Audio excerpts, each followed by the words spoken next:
It's brighter too. I like it. I told him it was a little too dark. Very good. All right. Well, Coach, make a comment, then we'll take some questions. Yes, man. You know, the disappointment from Saturday night can't linger. It's got to move on. We know our past four opponents, have a combined record of 25-3 and are really, really good football teams, which when you look at how close we are to winning each of those games, it gives me great hope.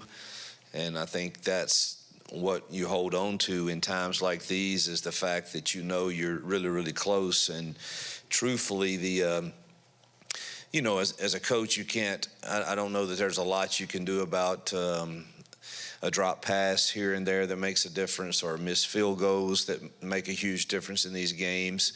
Keep encouraging and believing in those guys to make the next catch, the next throw, but there are a lot of things you can do to fix things that are hurting us in critical moments, and that's something that I know that I can do, and I know we can do as coaches, and we must demand it of ourselves, that the details that are hurting us in critical moments, that whether it's the depth of a route or a blocking technique against a different front, we have to fix those, and I know that we can. And that, I believe, is the secret to getting us over the hump in these games. Obviously, we've got to make the plays when they come our way that are there. And I think that game's totally different if we do. But even at that, our defense played with incredible passion. Our offense played with really good effort. We just are not consistent enough over and over again at this time, and that's why we're sitting here, feeling like we are about a team that's played 4 top 15 teams right down to the wire, and excited to get us better this week as we travel to Fayetteville.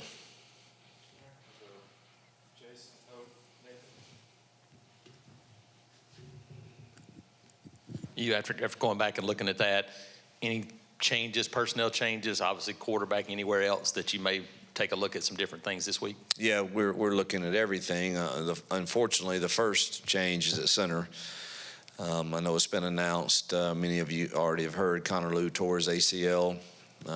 It's one of the toughest things about coaching is watching kids go through the way they prepare and work all year long for these 12 opportunities in regular season play.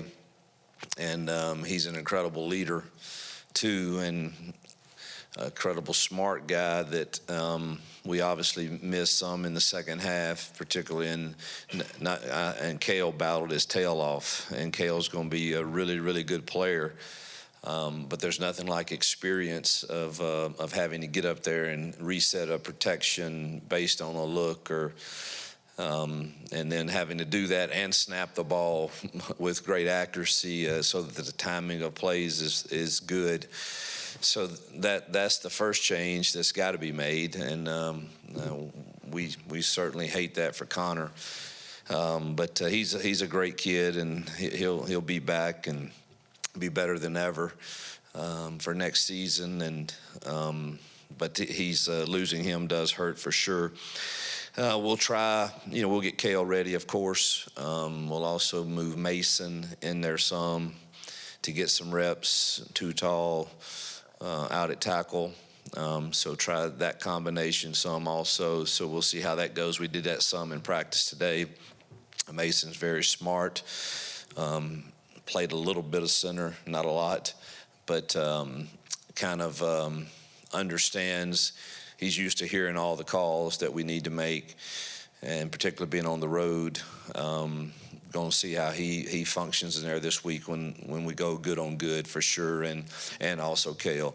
And then Dylan Sunda will be ready to go also. You have to start looking when you as well as Jackson played in the first half of the last two games, you have to start looking at everything of, all right, why do we not have the winning ways, and sitting here feeling like we do. And so, we're gonna get he and Ashton a lot of reps and kind of see where it goes from there. Hugh, I guess today you've had some programs like Florida State and Wisconsin where their ADs have come out and talked about supporting their current head coaches. I guess, first of all, have you talked to John Cohen since Saturday night about the state of the program, what he thinks? And then I guess second question would be, what would a statement of support mean or not mean? Like, do you need that at all? Well, that would be huge. That'd make everyone feel a lot better for sure. I haven't talked to John. I'm gonna say John has been so supportive ever since obviously my hire, and but I don't get too much into they have a job to do, and certainly he has people he has to answer to, and I know how close we are. I know I can get this fixed, and we're too dang close. And we've got to get a little bit better play and a little bit better coaching at a few spots. And I want a chance to fix this. And obviously, I've totally gotten off of all social media, so I'm not sure what exactly was said in those other cases, but that's got to be reassuring to those people in there that they believe that they can get it fixed. But again, I've trusted John since I've been here to do the right things, and he's got to do what he feels is best for this program, of course. And I think it's us. I think we fit Auburn. I think we fit the Auburn culture. I think the culture in the building has changed. I think the talent level has changed, and unfortunately, we just hadn't gotten over the hump in a very difficult stretch of games, but I believe that's coming very, very soon.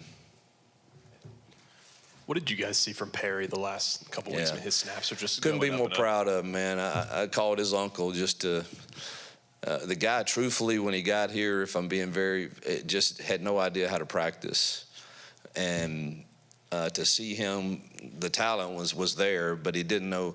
He knew how to run a go route.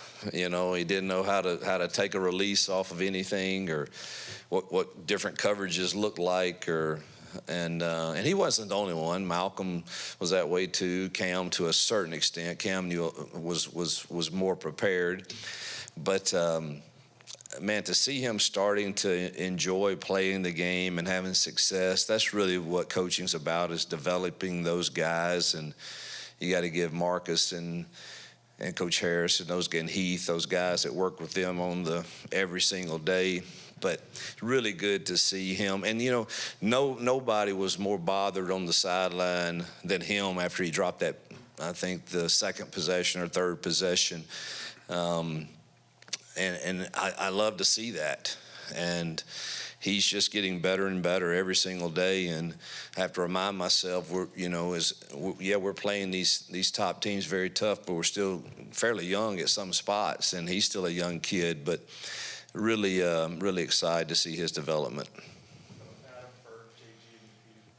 Hugh, I know you said after the game Alex's night was uncharacteristic, but just watching it back, talking to him, just kind of where's he at, and where's your confidence level in him, and just kind of in that place. Yeah, I believe in Alex McPherson.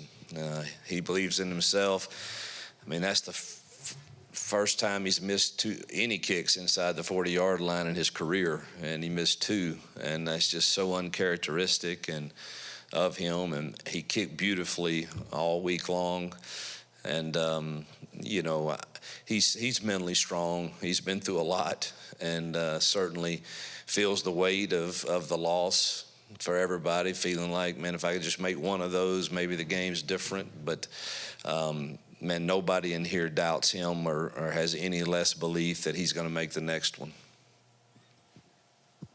Hugh, what do you think the biggest things about your offense are that are fixable moving forward? Man, the details. We've got to be harder. We've got to coach harder, demand more of ourselves and on the kids. It's no longer, the answer can't be, I don't know why he, ran it right the first quarter and he didn't the third quarter. That's no longer acceptable, nor is, you run inside zone, and in overtime that we've been averaging, I don't know, 6 yards on a carry, and we get beat inside at a tackle position. That just the footwork for that.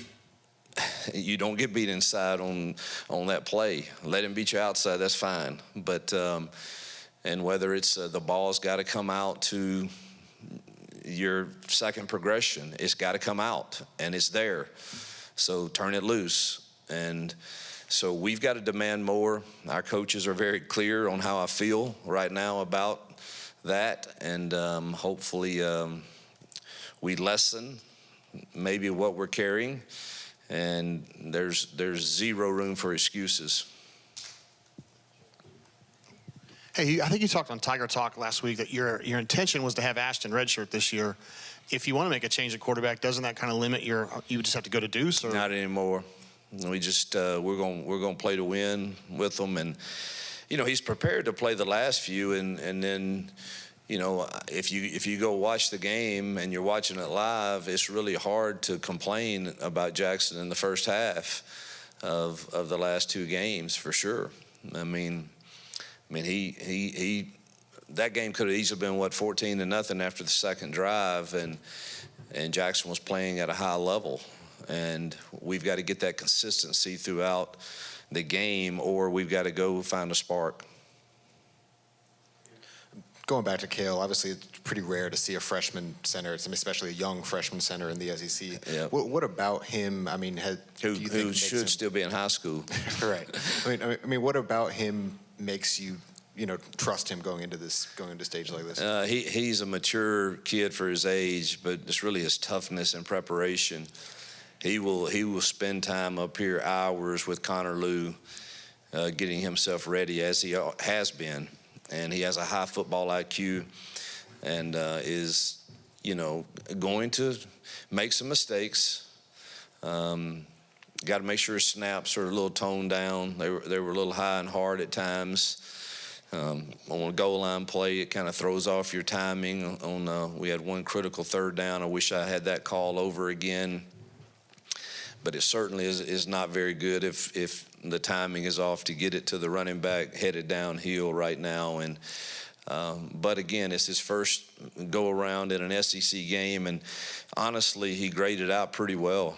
There's a few pass protection issues, but that's to be expected, and hopefully we can get all of those cleaned up with the time he has to prepare this week. But he's going to be an outstanding player.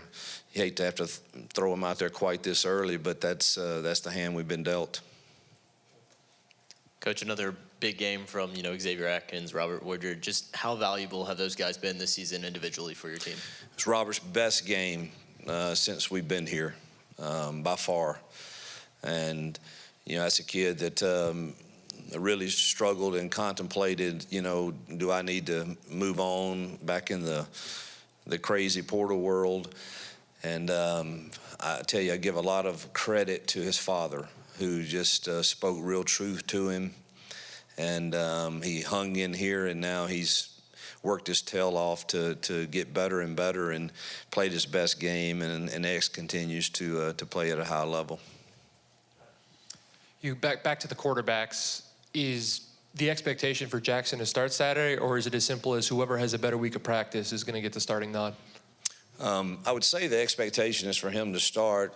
He's led us on 2 scoring drives to start the last 2 games, and hopefully that is what happens in this one also. But we'll go day to day. But that's the expectation. You said after the Georgia game about having the belief on the sidelines y'all are going to pull out. Did you see a change or improvement in that, especially with the fourth quarter and overtime on Saturday? It did. I told the team this morning it was a definite different field and energy, even after the drops and the missed field goals. And I just didn't see. I saw both sides trying to encourage one another. And I thought we took a big step in the right direction in that regard. And even the young men that weren't participating in the game, I thought were vital in helping do that. And so There was a lot of people picking up the guys that had some critical drops, and Alex obviously has plenty of encouragement. So I was pleased. I thought the energy on the sideline was good.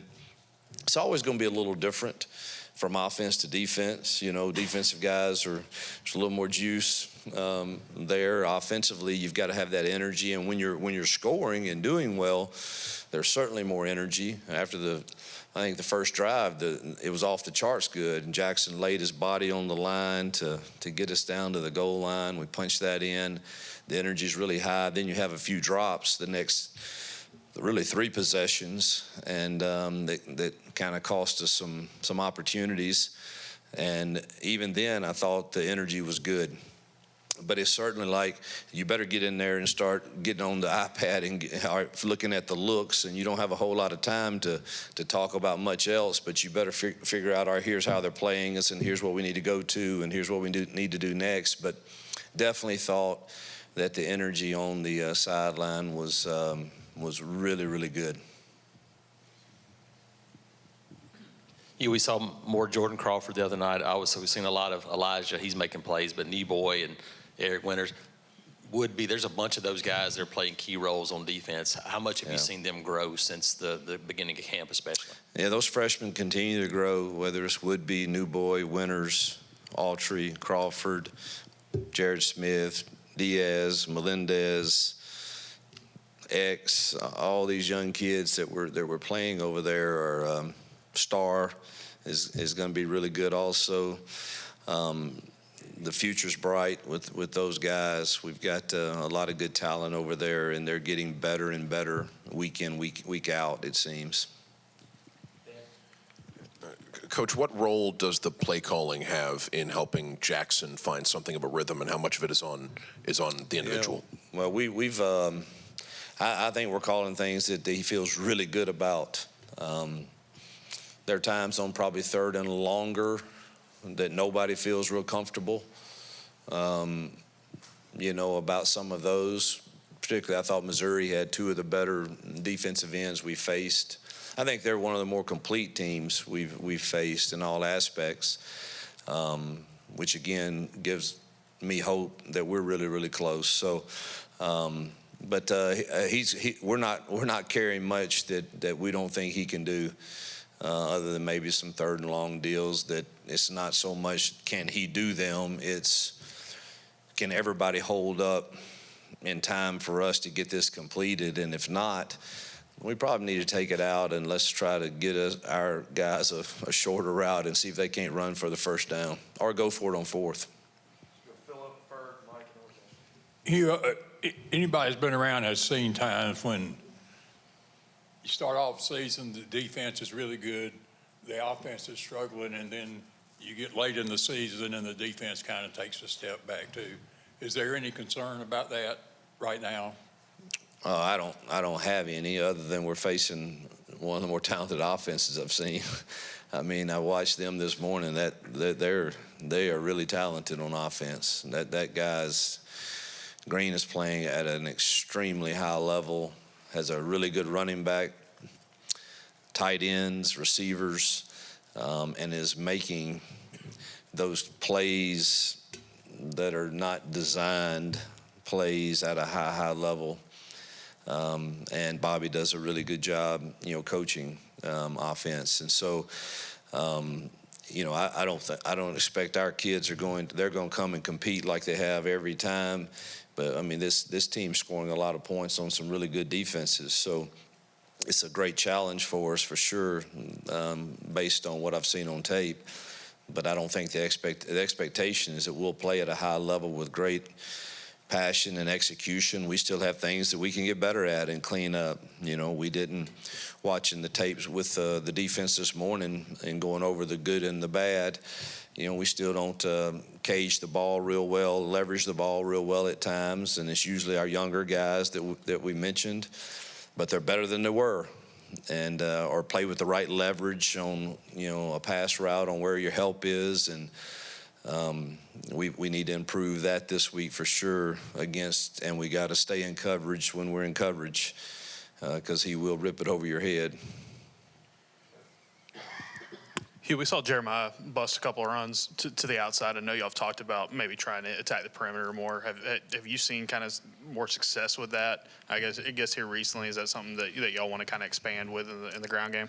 Yeah, that really depends on kind of how they're playing you, but Jeremiah obviously has the talent and speed to do that. I thought he ran inside the tackles really well too the other night, but yeah, we'll always try to mix that up if Arkansas, again, you're kind of facing I guess a 2-game sample size on the defensive side, so you're trying to decide how much do you make of that, and in these 2 games, they've played one style of football pretty much, and it doesn't tend to lend toward a whole lot of easy perimeter runs for sure, because it's a ton of man coverage, and they're playing with leverage over your tight end, so we'll have to see how they're playing us. But that